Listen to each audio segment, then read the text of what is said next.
All right, Sam, thanks so much for that. Now, petitioners in the presidential election petition have put IEBC Chairman Wafula Chebukati on the spot, saying he violated the law by unilaterally taking over the tallying, verification and declaration of the presidential election petition.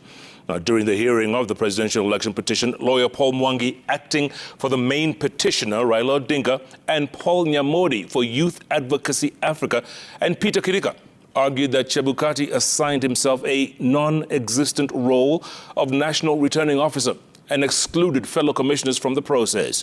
They urged the court to nullify the election and impose sanctions against the IEBC chairman, as well as declaring he is unfit to hold public office.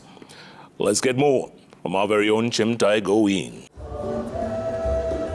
The IEBC chairman was literally on trial as the 7 petitioners challenging William Ruto's declaration as president-elect presented their case before the Supreme Court.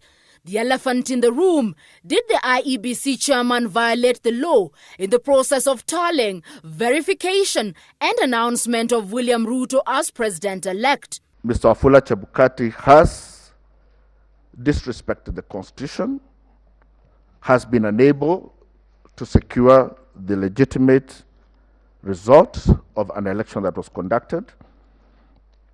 And in terms of deciding who to believe, my lord, first and foremost, Mr. Wafula Chebukati has not had a complaint to make as to how these 4 commissioners worked ever since they entered the commission in September 2021. The chairman executed a very well calculated scheme to grab the election and to run the election on his own. Returning officers are gazetted with deputies.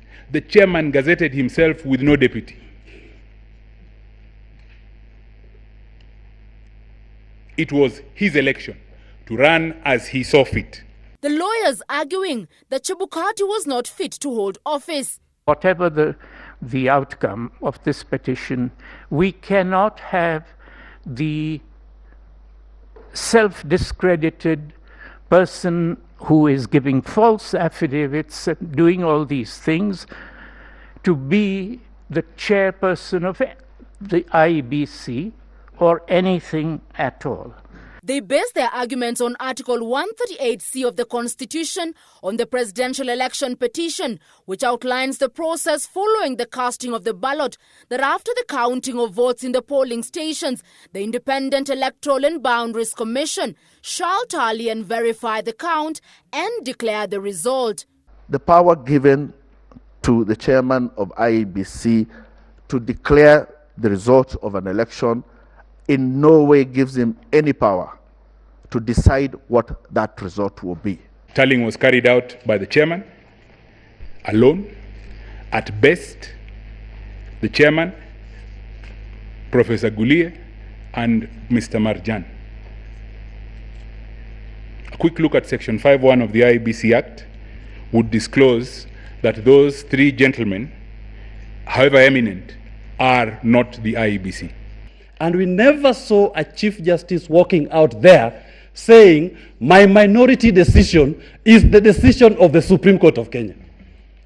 In the instance petition, we have the chairman and Gulie and Mr. Bolu walking out saying, our minority decision is the decision of the IEBC. How absurd can it be? Paul Nyamodi submitting evidence of letters detailing Chebukati's actions when he redeployed commissioners ahead of the election. In 3 letters, Vice Chair Juliana Cherera and Boya Molu were appointed to the media and call center management team in Bomas, Francis Wanderi and Irene Masit to manage the logistics and welfare team. Justus Nyangaya tasked to be in charge of dignitaries and protocol, while Abdi Gulie and Marjan Hussein Marjan, who is the CEO, was assigned results management to undertake quality assurance of results forms, tallying and processing of results, and assisting him in managing a record of the presidential results.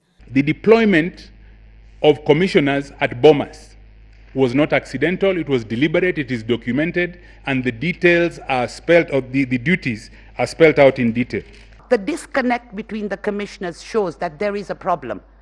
Mr. Chebukati says it is verifiable and accurate. The voter, what does Mr. John Njoroge know? The commissioners are saying it was opaque. Where does the voter go? Has everybody forgotten the voter in all of this?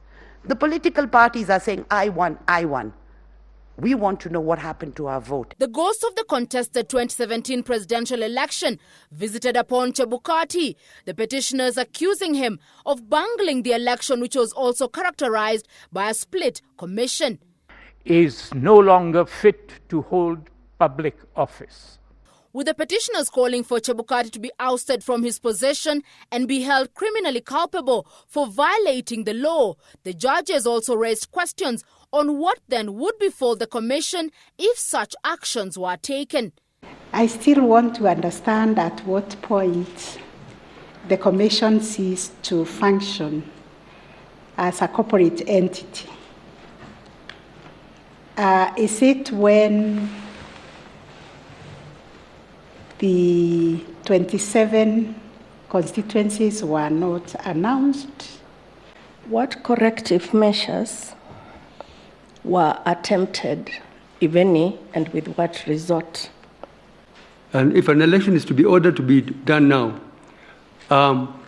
yet one of the reliefs you are seeking is that the chair and substantially the commission, but effectively the chair, you want us to hold him or to declare that he is not fit to hold public office. Our constitution, I believe, has never contemplated and envisaged such a serious situation, such a lacuna.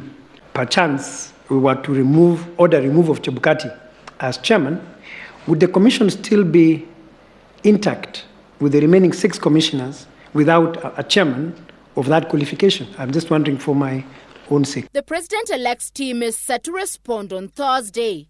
Chemutai Goin, Citizen TV, Nairobi.